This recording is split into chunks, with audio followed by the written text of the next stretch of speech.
Neçə seansa sağaldırsan, neçə çıxardırsan, qaranti verirsən? Bu kimi suallara şərh bölmələrində çox rast gəldiyimə görə istədim bunlara cavab verim. Birincisi, əziz izləyicilər, mənim fəaliyyətimi, mənim gördüyüm işi cin çıxarma, sağaltma adlandırmayın. Niyə? Çünki mən həkimin gördüyü işi görürəm. Necə ki, siz xəstələndikdə həkimə müraciət edirsiniz, ruhsal xəstəliklərdə də siz ruhiyyəçiyə müraciət edirsiniz. Və mən xəstəyə ilk öncə xəstəni müayinə edir, ona diaqnoz qoyur, onun üçün uyğun olan müalicə proqramını yazıram və xəstə qayıdır evində mənim ona verdiyim tapşırıqları edir. Və onun sağalmasının tezliyi və yaxud nəticənin əldə olunması mənim əlimdə deyil. Nəinki mənim, heç bir həkimin, heç bir təbibin, heç bir ruhiyyəçinin əlində nəticə yoxdur. Nəticəni verən, şəfanı verən Allahdır. Biz bilirik ki, uca Allahın adlarından biri Əş-Şəfi, yəni şəfa verəndir. İbrahim Peyğəmbər öz qövmünə buyurur ki, وَإِذَا مَرِضْتُ فَهُوَ يَشْفِينَ. Mən xəstələndiyim zaman odur mənə şəfa verən. Və siz bilməlisiniz ki, istənilən xəstəlikdən müalicə aldıqda heç bir kəs sizin sağalacağınıza qaranti verə bilməz. Çünki məsələ Allaha qayıdan bir məsələdir. Lakin sizin həkimdən və ya ruhiyyəçidən tələb etdiyiniz nə ola bilər? Onun məsələyə düzgün yanaşması, işinin haqqını ödəməsi, elmli, savadlı, təcrübəli olması və bu kimi amillərdir.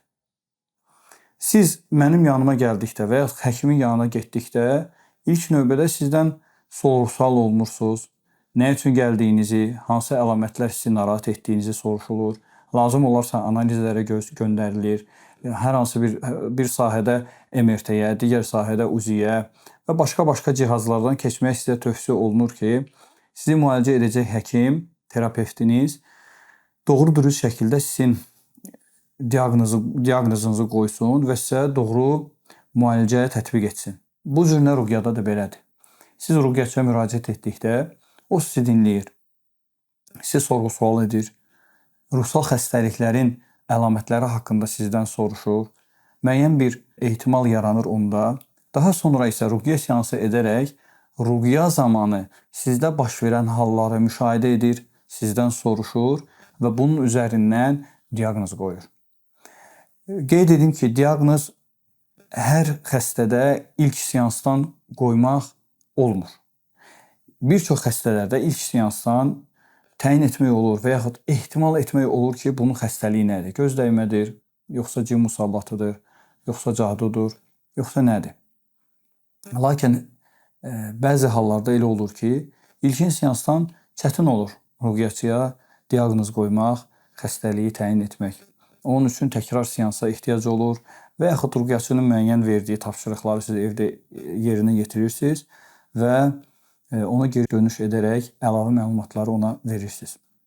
Onun üçün bir daha təkrarlayıram ki, qaranti, neçə seansa sağalacağam və yaxud hansı məbləğə məndən cini çıxarırsan, bu kimi sualları vermək doğru deyil. Və əgər siz bu sualları verdikdə sizin ruhiyyəçi saydınız və yaxud ruhiyyəçi olduğunu iddia edən şəxs sizə net cavab verərsə ki, səni filan sayda seansa sağaldacağam və yaxud filan məbləğ müqabilində səni sağaldacağam, o adam ya yalançıdır, ya cahildir, çünki məsələni anlamayıbdır ki, şəfa onun əlində deyil, ya da dələduzdur. Bu cür insanlardan uzaq olun, onlardan qaçın. Nə qədər mənim yanıma şikayətlə gələnlər var ki, getdik filan kəsin yanına bu qədər pul istədi, verdik, heç nə etmədi. Və yaxud dedi ki, mən bir seansa sağaldıram, getdim, heç bir nəticə əldə etmədim. Təbii ki, belə olmayacaq. Şəfa verən Allahdır.